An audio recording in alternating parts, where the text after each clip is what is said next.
Hello and welcome to NUR 322 Complex Nursing Care. I am your instructor this 8 weeks. My name is Diane Libanowski and I will be with you for this course.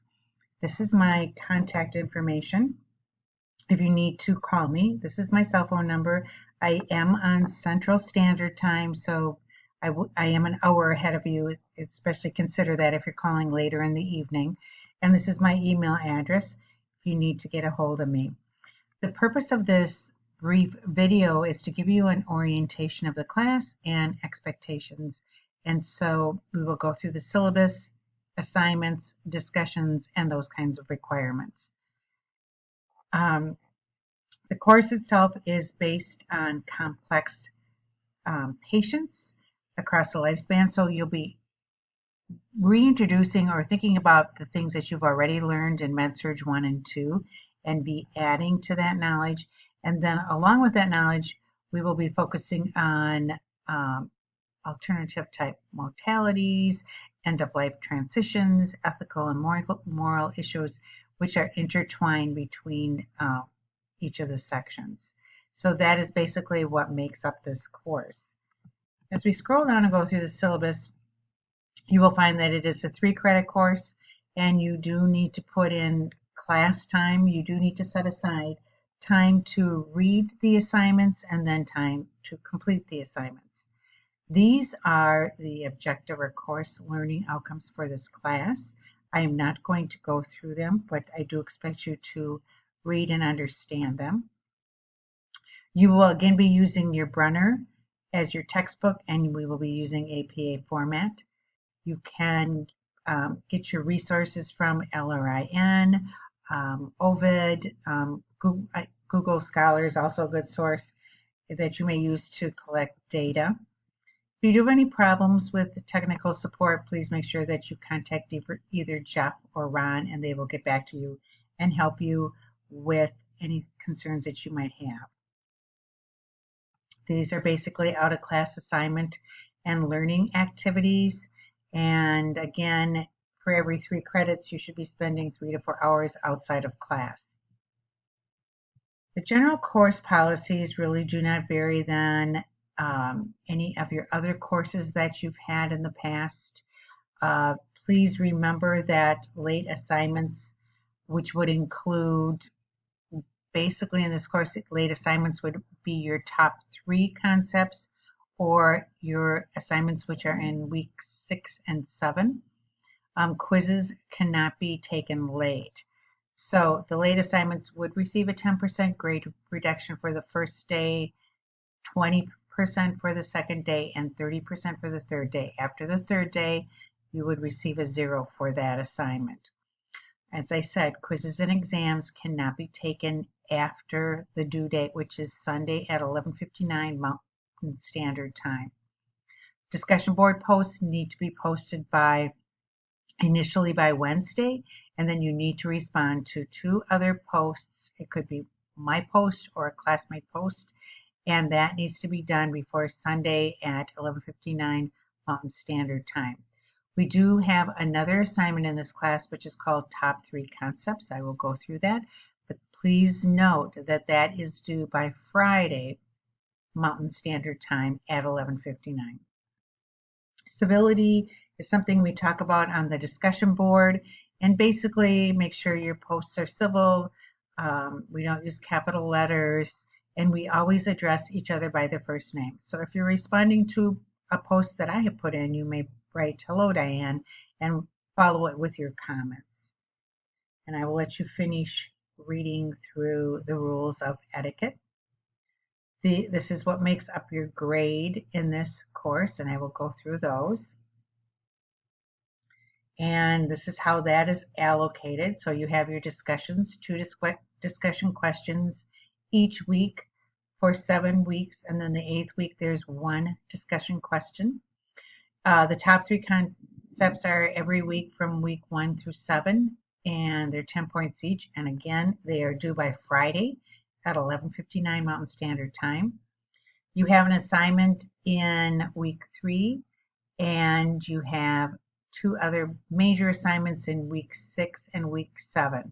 So please be aware of these assignments. The weekly quizzes are every week, and the first week was a math quiz. After that, the other quizzes are 18 questions.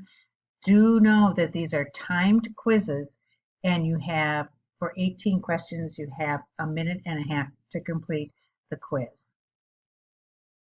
This will give you a total of 1,000 points for this class, and that's your grade. What I wanted to point out to you in the discussion rubric, and that is important to know, this hasn't really changed from any other class, but make sure that in your initial post you are including one reference, and it can be your textbook, and that within that post you cite where that came from. So the date, the name, however you want to go about doing it. If you go back to the Pages tab, there is help for you in APA format. So if you have a question, can't quite remember how to cite or do your reference, please refer back to that area. If you do not include a citation, even though you have a reference, you would only get 3 points. So you don't want to be losing points for some of the things that are pretty easy to add. Contribution means you'll be adding a nice substantial post about initially, and then when you respond to each other, you're responding with something that is critical thinking, a good thought process. You could ask a question or make an oppositional statement, but that was a nice post or a great idea. It will not get you the points that you would need in this section. Netiquette, again, you have to respond to 2 classmates to get these points, and then you have to address your classmates by name. Grammar, punctuation, APA format, I think you know about that, and then again, you need to post your first one by Wednesday, and then answer 2 classmates after that. All right, I am going to go now to your assignments because I may run out of time. This can only last for 15 minutes. We talked about the discussions. The quizzes are every week you have a quiz, and like I said, they are 36 points, 18 questions. These are time quizzes, so you can only take them once, and please be prepared to take them. I strongly suggest you do not use your book because you do not have the time when it comes to answering the questions. As far as your assignments go, we have the ones that we talked about, which are your discussion questions, your top 3 concepts. And then in week 3, you have an assignment which is worth 125 points. And this is an assignment, an assessment of a community area. We're talking a little bit about that in discussion 2, where you assess an area that you might consider working. And so here are the points. You need to identify a community that's being assessed. And I don't mean to be confusing. This in week 2, you're talking about an area, a complex care area that you might want to work.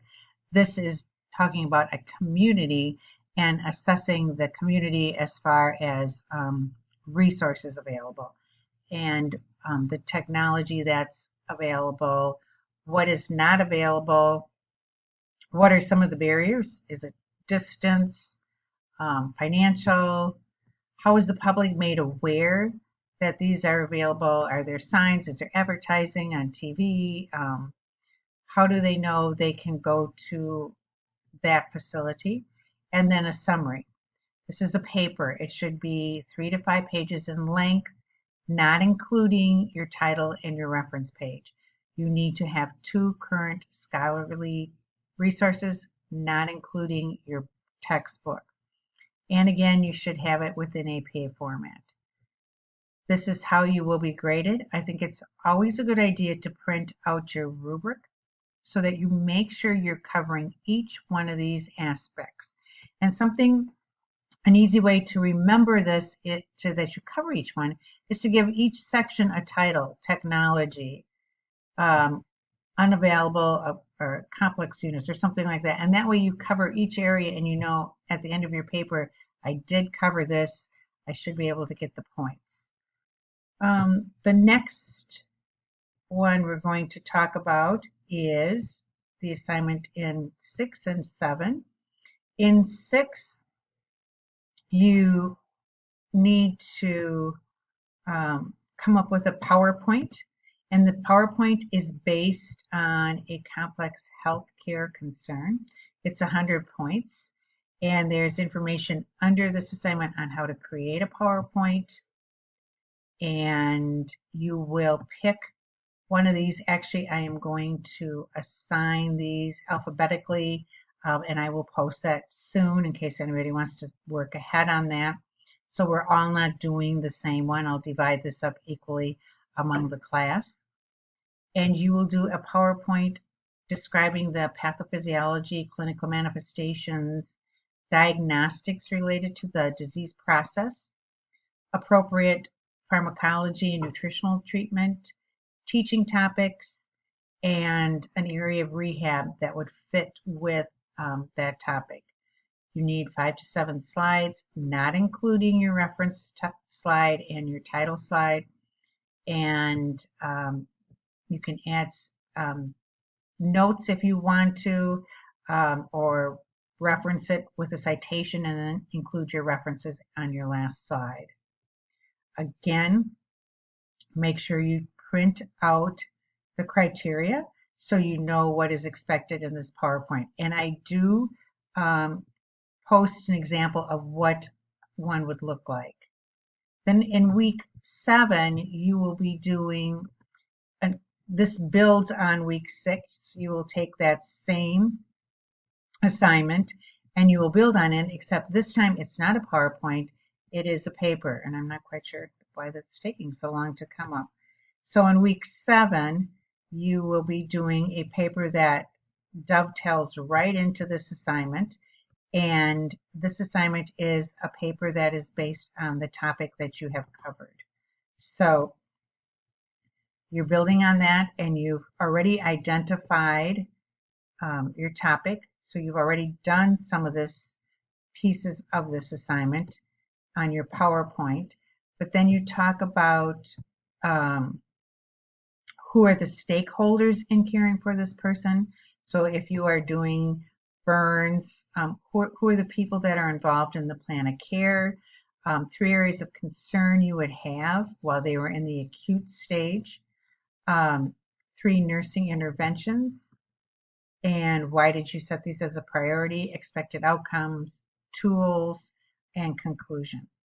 So this is a paper which, again, you will have 3 to 5 pages, and including your title page and your reference page. Again, review the each area and topics, and again, I strongly suggest you title each one, and that way you know you've covered every one of these areas. And the paper should be 3 to 5 pages in length. That pretty much ends the assignments in this class. This class will keep you busy. I suggest you stay on top of it and start working on the projects 6 and 7 early in the class so that those last 2 weeks don't become so overwhelming. And I will post or put the assignments in week 6 so that you know what you will be assigned to for that subject.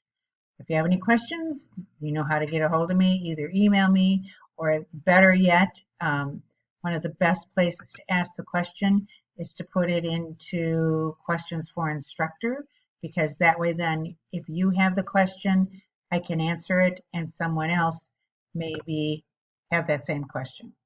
So I will see you online. Here's where you can ask me any question also. See you online, and I'm anxious to be working with you throughout these next weeks.